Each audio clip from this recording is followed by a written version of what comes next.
bawat nakikipagdalo sa aking piling ay mag-uuwi ng kagalakan sa kanyang tahanan, sa kanyang isipan, at lalong-lalo na sa kanyang kalooban, sapagkat akong silaw habang kayo'y nakikipag-isa sa aking mga ito.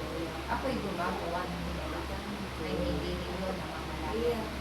Kaya't aking mga anghel, naway pakasabikan ninyo ang bawat piling na aking inihahanda, sapagkat naroon ito ang mga himala na nais kong ipagkaloob sa bawat isa na nananabik na akong siyaw ay mapakita.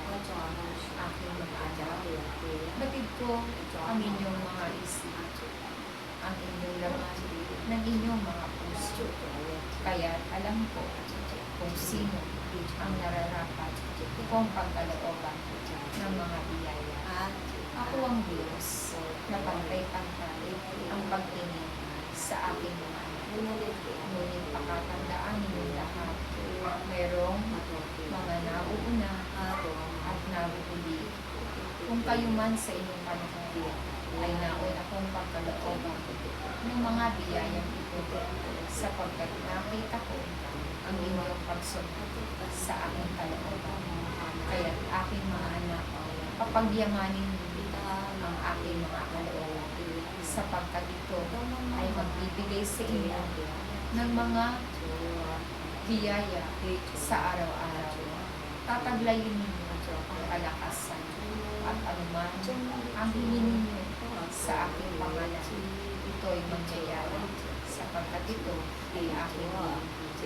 Kaya aking mga anak, akong siyaw ang nangangako sa inyo sa araw-araw ng ating lipanan, na kayong mga naglilingkod na walang ibang inaasahan, kundi ang aking pagpapala ay makasusumpok ng mga biyayang ito. Kaya't huwag ninyong panghinawaan ang inyong pagsunod. Hindi man ninyo ito nakikita, ngunit akong siyaw ang nakababatid ng lahat ng bagay na aking ipagkakaloob sa bawat isa sa inyong lahat. Kaya't aking mga anak, pagsikapan ninyo na sa bawat araw kayo'y makasunod. Ako si Yahweh, ang Diyos na nakatunghay sa inyong lahat. Ako ang Diyos magpakailanman. Hindi ako magbabago sa aking pangako sa inyong lahat. Kaya't aking mga anak, kayong lahat ay aking pagpapalain.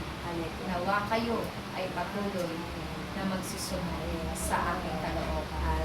Patuloy na magpuri upang nagsagan ang kalakasan ay patuloy ninyong makamit sa araw-araw. Ako ang Diyos na magpapahaba ng inyong mga buhay.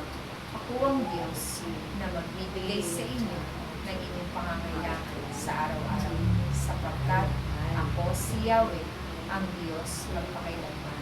Ako nga ang Diyos na kailangan ng lahat. Wala nang ibang Diyos maliban sa akin.